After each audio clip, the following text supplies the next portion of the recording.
Hello students, I am sure आप बहुत अच्छे हैं और आपकी पढ़ाई भी अच्छी चल रही है।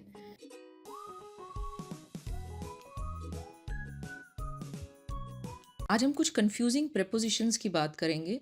मैंने देखा है मेरे स्टूडेंट्स बार बार गलतियां करते हैं, तो मुझे लगा आज मैं इस पे एक वीडियो बनाती हूँ। पहले हम बात करते हैं इनटू। एक सिंगल वर्ड इनटू। इन और टू दो शब्द हैं, दो अलग अलग प्रेपोजिशंस हैं, इन भी और टू भी। इसके अलावा हम इन की भी बात करेंगे सो दैट आपको पूरा एक आइडिया हो जाए, आपको अंदाज़ा हो जाए कि ये तीनों किस तरह यूज़ किए जाते हैं। देखिए, इनटू का मुझे जो बेस्ट एक्सप्लेनेशन मिला है वो ग्रामरली पे मिला है। ग्रामरली के हिसाब से generally speaking into places something physically inside something else. The thing that contains it may be concrete और एब्स्ट्रैक्ट। जब किसी चीज़ को एक मूवमेंट के बाद किसी और चीज़ में डाला जाता है तो हम इनटू का यूज़ करते हैं। इनटू किस किस चीज़ को इंडिकेट करता है? एंट्री को, इंसर्शन को, किसी चीज़ को किसी में डालने को, घुसाने को। इसके अलावा हम इनटू का इस्तेमाल क्रैश के लिए भी करते हैं, जब किसी की किसी के साथ बुरी तरह टक्कर हो जाए, या फिर कभी कभी कुछ एक मॉडिफिकेशन या ट्रांसफॉर्मेशन की सेंस में भी इनटू यूज़ किया जाता है। याद रखें, एक प्रेपोजिशन के मल्टीपल मीनिंग्स होते हैं।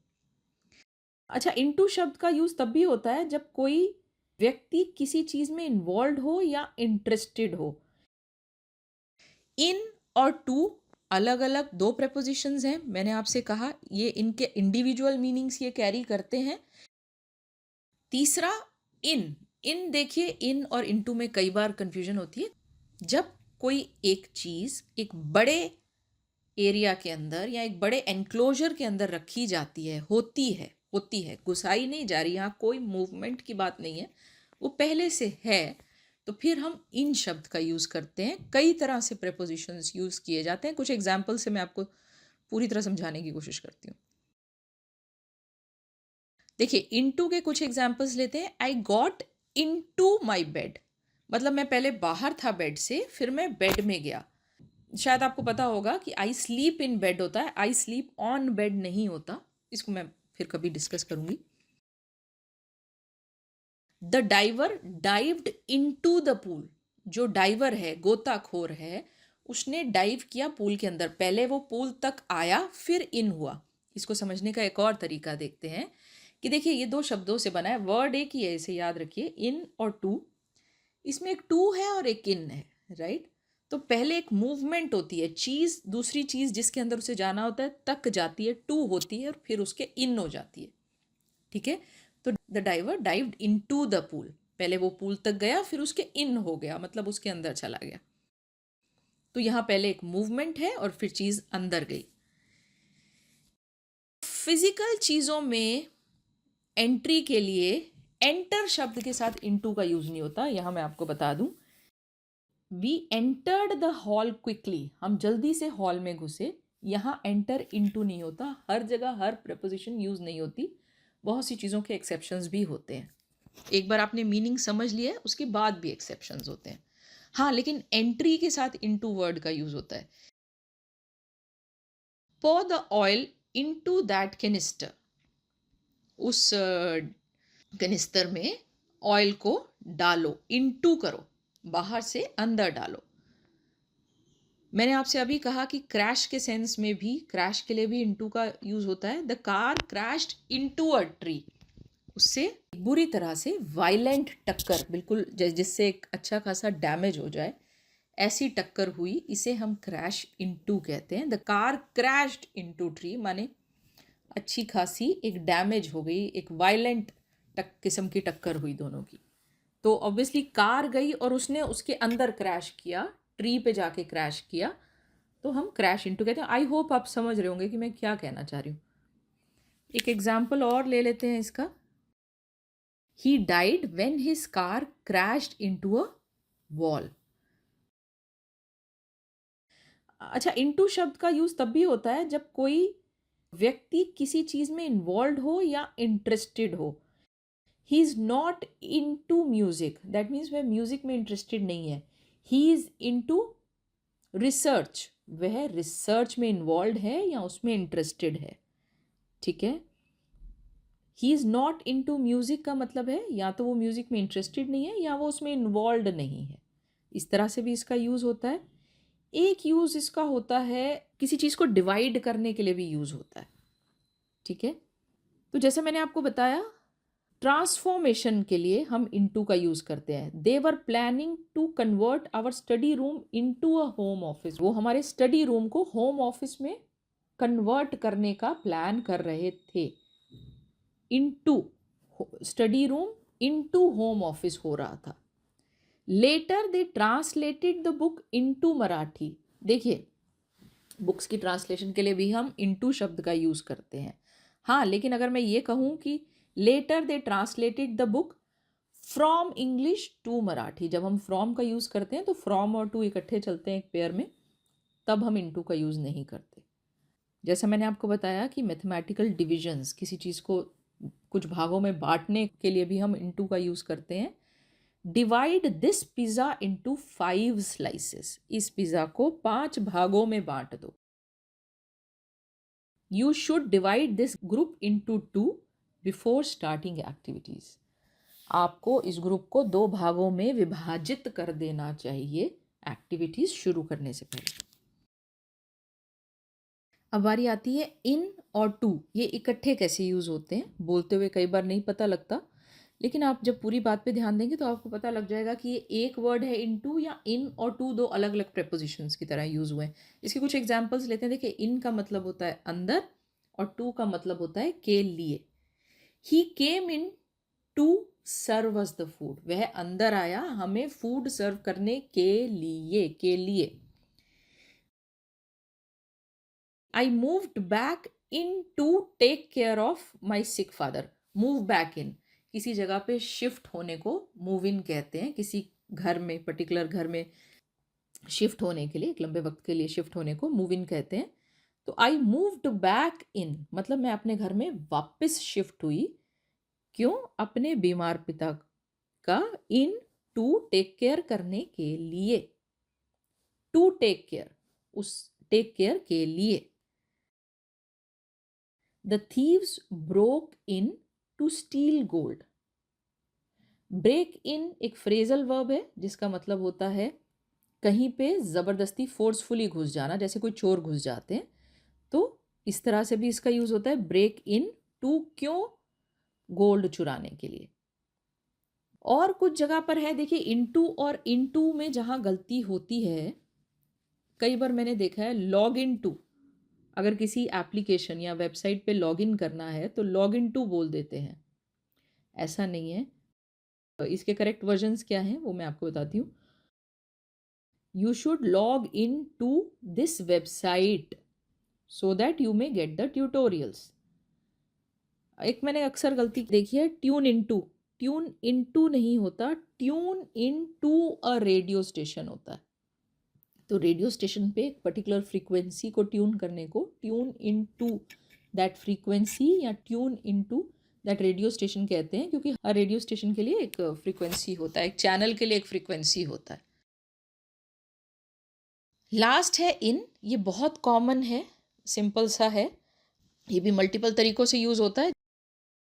किसी बड़ी चीज़ के बीच में एक छोटी चीज़ या किसी एक लार्जर एरिया में किसी उससे छोटी चीज़ का प्रेजेंट होना, या किसी एनक्लोजर में किसी चीज़ का प्रेजेंट होना, या इवन किसी व्यक्ति का प्रेजेंट होने के लिए हम इन का यूज़ करते हैं।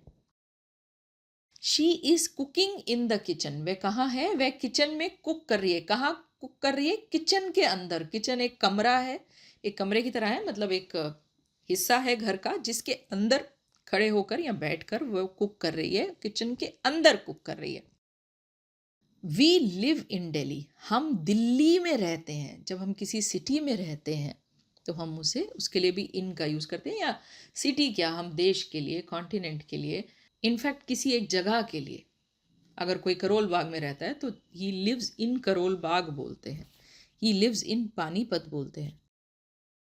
देखिए, इन को ना मैंने अपनी इस वीडियो में all the uses of in and phrasal verbs with in, तो मैंने इन के सारे यूजेस और कुछ ऐसे फ्रेजल वर्ब्स भी बताए हैं जिनमें इनका इस्तेमाल होता है, जिनमें इन आता है।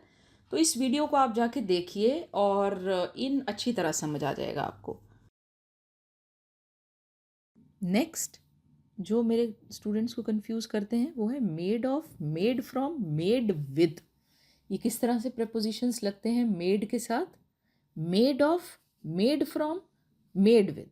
आप समझ गए होंगे कि इन तीनों पेयर्स का प्रयोग होता है कुछ बनाने की सेंस में, कि जब कोई चीज़ किसी और चीज़ से बनाई जाती है या किसी चीज़ का किसी और चीज़ की बनाने में इन्वॉल्वमेंट होती है तो इनका यूज़ होता है। बट इनको यूज़ करने के सही तरीके क्या हैं, वहाँ हम गलती कर जाते हैं।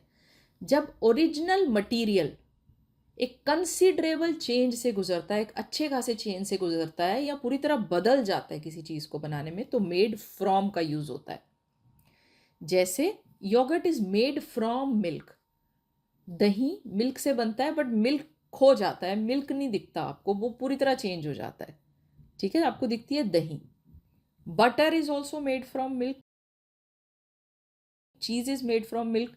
यहाँ सब में मेड फ्रॉम का यूज होता है क्योंकि आपको नहीं पता लगता कि ये सब चीजें, मतलब मिल्क नहीं दिख रहा ना आपको, यानी कि मिल्क पूरी तरह बदल गया।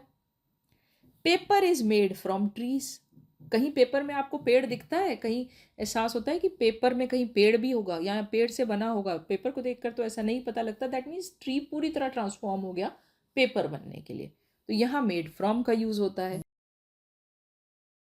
अच्छा, अब अगर ओरिजिनल मटेरियल चेंज नहीं होता या उसमें हल्का सा चेंज होता है, आपको पता लगता है कि कोई चीज़ आप देख रहे हैं उसका ओरिजिनल मटेरियल क्या है, वो बहुत ज़ाहिरा तौर पे पता लगता है, तो फिर हम मेड ऑफ का यूज़ करते हैं। This box is made of aluminium. ठीक है, जिस चीज़ से, मेटल से ये बॉक्स बना है वो आपको देख के पता लग जाता है। That table was made of would. वह टेबल वुड से बना हुआ था। पता चल रहा है कि जिस ओरिजिनल मटेरियल से बना हुआ है वो उसमें साफ साफ दिख रहा है। ठीक है, एक और होता है मेड विद। मेड विद का इस्तेमाल हम तब करते हैं जब कोई इंग्रेडिएंट्स किसी चीज़ को, फूड या ड्रिंक को बनाने में, खाने की किसी, पीने की किसी चीज़ को बनाने में यूज़ होते हैं। This dish is made with green leafy vegetables and herbs. यह डिश हरे पत्तों वाली सब्जी और हर्ब से बनाई गई है। At our home food is made with organic herbs. हमारे घर में खाना ऑर्गेनिक हर्ब से बनाया जाता है। सो आज के लिए इतना ही। आई एम श्योर आज आपने कुछ इम्पोर्टेंट लर्न किया है और कुछ गलतियां अब आप अवॉइड कर पाएंगे। यहाँ मैं आपको याद दिला दूँ कि हमारे चैनल पे इसके अलावा भी बहुत सा कंटेंट है, बहुत सा यूज़फुल कंटेंट है मुझे कहना चाहिए। हमने उस सारे कंटेंट को मल्टीपल प्लेलिस्ट में डिवाइड किया है। हम आपको ग्रामर और वोकैबलरी सिखाते हैं। ये आपकी मदद करते हैं अपनी लैंग्वेज को एक्यूरेटली लिखने और बोलने में। इसके अलावा हमारे चैनल पर ये प्लेलिस्ट है from novice to pro, building strong writing and speaking skills. यहाँ हम आपको बेस्ट प्रैक्टिसेस सिखाते हैं जो आपकी मदद करते हैं इम्प्रेसिवली और इफ़ेक्टिवली राइटिंग और स्पीकिंग करने में। इसके अलावा हमारे चैनल पे पर्सनालिटी डेवलपमेंट थ्रू कम्युनिकेशन करके एक प्लेलिस्ट है। इस प्लेलिस्ट में वो वीडियोस हैं जो आपको सिखाते हैं कि कैसे आप अपनी कम्युनिकेशन को ऑप्टिमाइज कर सकते हैं। देखिए, पहला स्टेप है कि आप लैंग्वेज सीखते हैं, आप ग्रामर और वोकैबुलरी ठीक से सीखते हैं, लैंग्वेज को एक्यूरेटली लिखते हैं। सेकेंड स्टेप है कि आपकी राइटिंग और स्पीकिंग थोड़ी इम्प्रेसिव हो जाती है। वो टिप्स हम आपको देते हैं from novice to pro, building strong writing and speaking skills वाली अपनी प्लेलिस्ट में। इसके सभी वीडियोस इंग्लिश में हैं। उसके बाद जो नेक्स्ट स्टेप है कि कैसे आप अपने कम्युनिकेशन को ऑप्टिमाइज कर सकते हैं, उससे रिलेटेड जो वीडियोस हैं वो सब के सब पर्सनालिटी डेवलपमेंट थ्रू कम्युनिकेशन हमारी इस प्लेलिस्ट में है। ऑप्टिमाइज करने से मेरा मतलब है कि आप अपनी कम्युनिकेशन स्किल्स की मदद से एक पर्टिकुलर सिचुएशन में से बेस्ट आउटपुट निकाल सकते हैं। ये प्लेलिस्ट आपको सिखाती है कि कैसे आप अपनी पर्सनल लाइफ को पीसफुल और प्रोफेशनल लाइफ को पीसफुल करने के साथ साथ उसमें ग्रोथ इंश्योर कर सकते हैं। इसके अलावा आपको हमारे चैनल पे आइल्स से रिलेटेड बहुत सा कंटेंट मिल जाता है। आप अभी जाइए और हमारी इन प्लेलिस्ट को ब्राउज़ कीजिए। अगर आपको हमारा मटेरियल यूज़फुल लगता है, and I can assure you हमारा मटेरियल यूज़फुल है, तो आप हमारे वीडियो को लाइक कीजिए, अपने कमेंट्स छोड़िए, अपने दोस्तों और फैमिली मेम्बर्स के साथ शेयर कीजिए। हम आपसे जल्द ही मिलेंगे अपने नेक्स्ट वीडियो के साथ। Bye bye, see you soon.